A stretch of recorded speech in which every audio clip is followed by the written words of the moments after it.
Good morning, crime community. I'm here to read out another part of Poisoner of Patriotism Unhinged by James Manning. Something about the mighty Wurlitzer. What is the mighty Wurlitzer? In 1963, that's how they controlled the media with the mighty Wurlitzer. They had one guy controlling the whole office that controlled all the media. His name was Frank Gardner, Wisner. I cannot confirm nor deny that Frank Gardner is not related to James Gardner. Okay, so we're just going to read about the Wurlitzer. And as you know, the modern day Wurlitzer would be the internet controlled by the CIA. Chapter 11, The Catch and Kill Mighty Wurlitzer. Frank Gardner Wisner, head of the CIA's Clandestine Operations Directorate, liked to boast of his powerful connections with the American media, claiming that he could plant any story he wanted in a major American newspapers. He also claimed he could prevent the publication of any article or book that he felt reflected negatively on the CIA. Wisner called this the mighty Wurlitzer. Wisner and his associates could powerfully influence American perceptions and completely silence any media opposition with a juxtaposition mixture of bribery, special favors, and outright cash payments. Prominent academics, revered newspapers, columnists, historical writers, newspaper and magazine editors, book publishers, and the latter, television executives, all gorged at the CIA's trial. When one died, there were many eager to take his place. In the 1996 list received from Robert Crowley, the Crow, one of Wisner's senior executives, among them are politely termed CIA sources.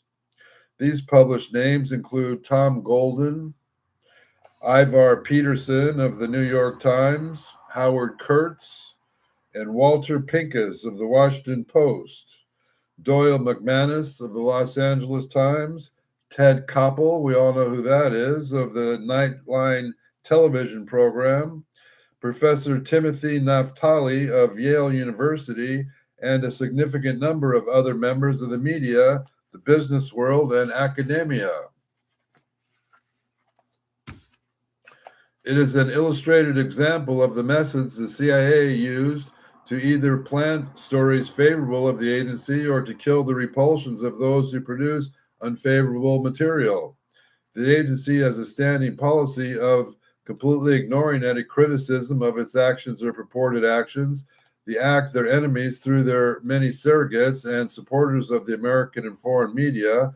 The CIA rarely engages in disputes with someone who questions its actions. They activate the Wisner media Wurlitzer to considerable effect. Ultimately, the company, as its initiates calls it, claims plausible denial if some irrefutable proof surfaces. The CIA personnel whose task is to review published material that might interest them will read it as friendly media member can get the publisher to give him a free copy review. There will be no immediate response on their part because the work has to filter, at the very least, through a group or study or is considered a serious public relations menace or committee. Several months will elapse and the study group or committee will report to senior levels of internal influence. During this period of investigative gestation, no public comments will be forthcoming other than the frenetic questions to friends of the media to ignore the work and make no comment of any kind, and either the work or its author. Suppose the work contains serious allegations backed with documentary evidence. In that case, the CIA will determine the potential damage of the work gains significant circulation. The CIA damage control will beacon on eager media friend to prepare another book that will completely demolish the thesis of the first unacceptable work. Once the literary antidote was in progress, supportive documents could be located in official narratives and deliberately misinterpreted or forged, and the CIA media campaign of ridicule would be launched against the offending author, not his work. The work must never be reviewed lest someone might read it. The CIA will invent creative works of fiction like the author Endangered Motorist by crossing the street against the light. Overdue library books would translate into attempted theft and conversion of government property. Retail book outlets are asked not to stock a book that would never receive a positive media review.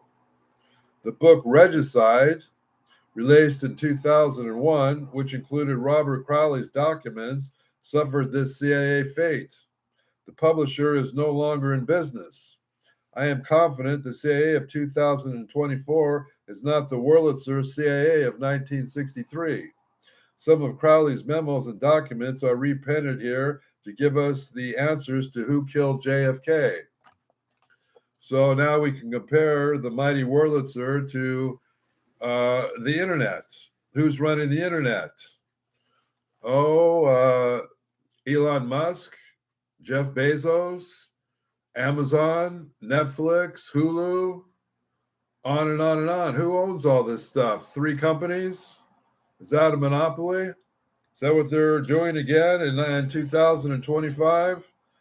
We'll leave the last chapter tomorrow for Mr. Manning's conclusions as to who killed JFK. So if you think there's any truth there, we're going to like and subscribe.